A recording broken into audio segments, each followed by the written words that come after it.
فرش التراب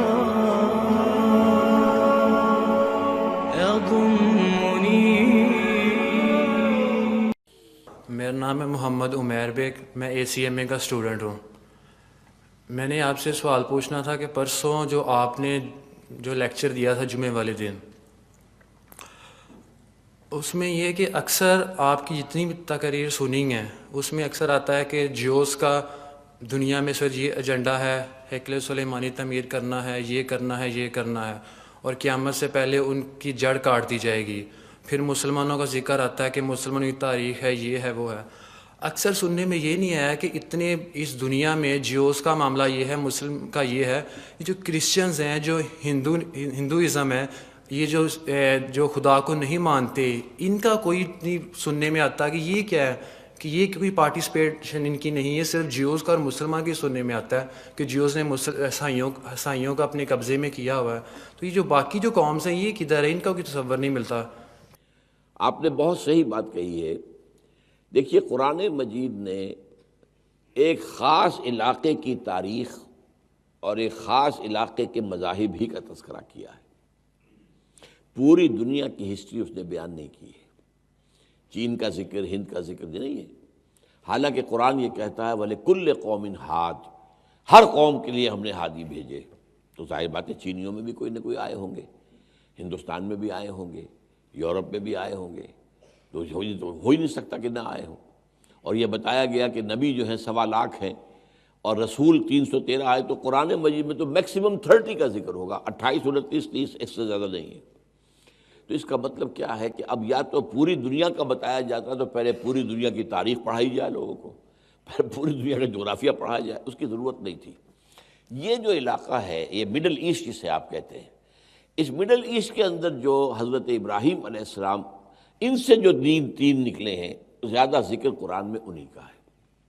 اچھا، میں نے جو پچھلے لیکچر میں کہی بات وہ شاید ایک آپ نے نوٹ نہیں کی. میں عیسائیت کو علیحدہ امت نہیں سمجھتا. عیسائی تو اسی امت کا جز ہے، اس لیے کہ حضرت مسیح جو ہے وہ سلسلہ بنی اسرائیل کے اندر شامل ہے. رسولاً الی بنی اسرائیل، بنی اسرائیل کی طرف رسول بنا کر بھیجے گئے. اب ویسے تو باپ ان کا کوئی نہیں ہے، لیکن ماں تو تھی نا، وہ اسرائیلی تھی. آپ کو معلوم ہے کہ حضرت یحییٰ جو ہے وہ اور یہ خالہ زاد بہن بھائی تھے آپس میں، حضرت مریم اور حضرت یحییٰ. تو اس لیے وہ، لیکن اب جو آئندہ میری اس کتاب کو آپ پڑھیں گے 3 میں کا تیسرا، تو عیسائیت کی وضاحت اس میں آئی ہے کہ یہ اصل میں انڈیپینڈنٹ دین حضرت عیسیٰ نے نہیں بنایا تھا، بلکہ یہ سینٹ پال نے بنایا. اور یہ در حقیقت اس کا کردار یہ ہے کہ یہودیوں کو بھی شدید ترین سزائیں ان کے ہاتھوں آئیں اور مسلمانوں کو بھی شدید ترین سزا انہی کے ہاتھوں آ رہی ہے. تو یہ در حقیقت ان کا کردار ہے. وہ ذرا آگے چل کر بحث میں آ جائے گا.